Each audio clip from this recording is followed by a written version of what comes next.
Peter, Chad, how we doing? Good, man. Excellent, Good. man. How are you? I'm okay, thanks. I'm okay. Right on. Very excited about season 3. Yeah.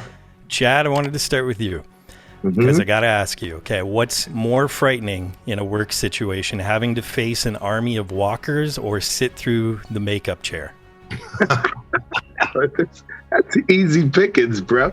Look, Howard Berger is a genius, you know. He's the master of efficiency and comfort. Even though it's a plastic hammer, I've got to wield that thing with some power and force. So somebody could get clipped. So that's a much tougher deal than just sit there having a cappuccino from Howard and having, you know, just good fun conversation while he puts the mastery together, you know? Peter, I wanted to ask you about specifically with the makeup because I'm not really sure what the process is, and some of the physical choices that I think that you've made with Bortus could easily be because the makeup is restricting or because it's part of his character. So I wanted to talk about that kind of reserved, stoic nature you have in his physicality. Yeah, definitely. I feel like, you know, I had ideas about Bortus from the onset when I first auditioned up until after I got the part, before, like, until you get the makeup on, and then they're building the makeup for you, like, so you're going to getting your face molded and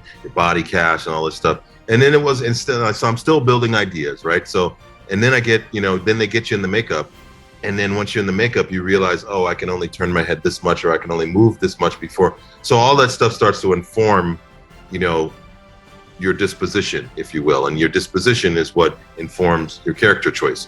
They all kind of start to work in concert together, and there's a much longer explanation or long-winded, you know, sort of diatribe about it all. But it is really a synthesis of, like, you know, you're working with a makeup artist, right? And so me as an artist, as a performer, like, it was my duty also to learn how to put the makeup on, to help me put it on. So, you know, gluing this part of my nostril down, flaring my nostril at the exact point when the glue has gotten enough air to tack so that, like, it's there all day. But certainly having, like, the physical on top of, like, all my other ideas to help me inform character choice was extremely limiting, but also extremely liberating.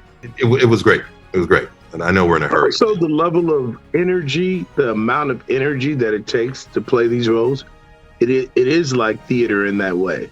That because there's an aspect of it that these guys are larger than life. So even in the more quieter moments, you still have to bring a certain level of energy to it. It's a full body workout when you do it. Yeah. And you do it right. And just Seth the will restraint. say, you know, ratchet that energy up. It doesn't mean scream or nothing. It's actually like just really engaging your core even more in what you're doing. They're demanding roles. Yeah. I mean, in an exercise in restraint too. Like, I mean, yes, that's what that calibration. Yeah, just to be as, you know, specific and you know, with in the economy of movement, and also the economy of the jokes. You know what I mean? Like, the jokes, sometimes it's only funny if you don't try to make it funny. You know what I mean? That's right. when you're just speaking your truth, you know, like, which he would do in concert with everything else that's going on, that's being zipped around, that's what makes it funny. But if I comment on it like a human being, then I'm going to take the tension of the air out of the joke, and it's not going to land. So there's always all this restraint that has to come too, which is awesome. So, because it's got to be clean. Yeah. It's got to be clean. It can't be messy. Yeah. It has to be clean for us. Yeah. So, yeah. Well, I can't wait to see what we get from Bortus and Klyden because they're two of my favorite. Hang on to your butts. Exactly, babe. Man, oh man. You are not, no exaggeration, you're not going to believe what you're going to experience, bro. You can't, just know you heard it from me. You can't, certain things you just can't unsee. That's just what it is. You know exactly. what I mean? Just, you know, so keep, you and know. there's no way to prepare you. Just Just get on the ride. And let's go. Yeah. Hooray for you. Yes. Exactly. Don't tell them, don't say that. I ain't saying nothing, man. I ain't said nothing. Well, thanks so much, guys. Best of luck with season 3. Thank you so much, Thank Mike. you, man. Appreciate All right, you. brother. Be well.